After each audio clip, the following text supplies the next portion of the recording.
So in this current situation, it's obviously very important to, as much as you can, have as strong an immune system as you can, and also to actually breathe as well as you can.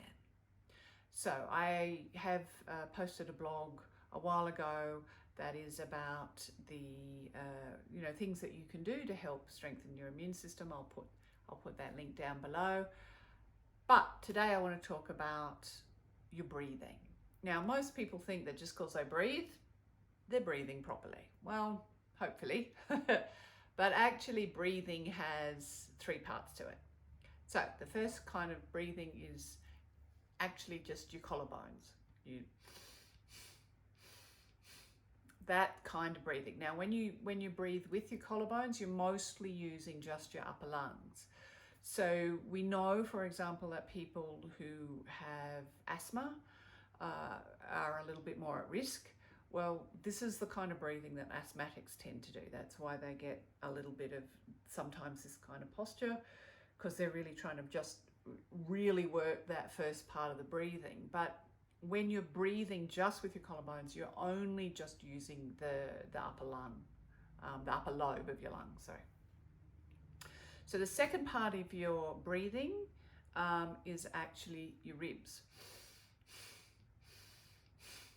So your ribs should be able to go sideways. They call it a bucket handle movement. So the two of them together is, so you can, this second part of the breathing, which is your ribs, it is actually part of the breathing that a lot of people kind of tend to skip or miss out on. And yet it's the most powerful part of your breathing, because you can, the muscles between your ribs, well, if you've ever had a chop or seen a chop, I'm sorry for the vegans among us, but that muscle in the chop, that is your rib muscle. So you know that that's actually quite solid, it's quite strong, and it's getting you to breathe through the middle part of your lungs, so through the middle lobes. And so that gives you quite a strong, reliable lung volume. So, and you can check if you're doing that breathing just by putting your hands on the side of your ribs and breathing in and feeling, do my hands go out sideways or not? If they don't, then you need to practice that. I can show you. So one of the ways that you can practice it is to breathe in, bringing your arms up, and to breathe out, bringing your arms down. So breathe in and breathe out. By using your arms like that as you're breathing in and breathing out, you're using your arms to emphasize that movement. So that can really help. All right. So the third part of your breathing is the bottom, uses your bottom lobes, and that's your diaphragm. So that's, you might have heard of like belly breathing, like when your belly goes in and out, that's that bottom part of your breath. So when you put them all together, it's,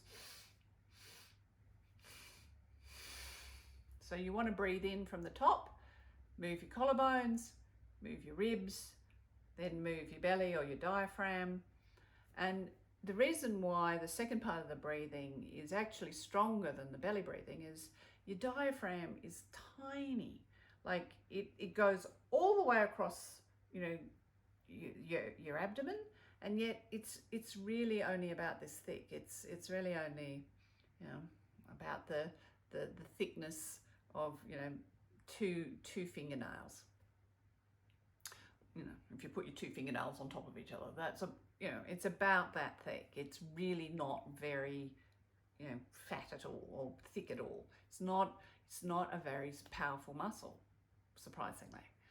So you getting used to doing that rib breathing, it can really help your lungs to get stronger and can help you learn to breathe better. So there you are.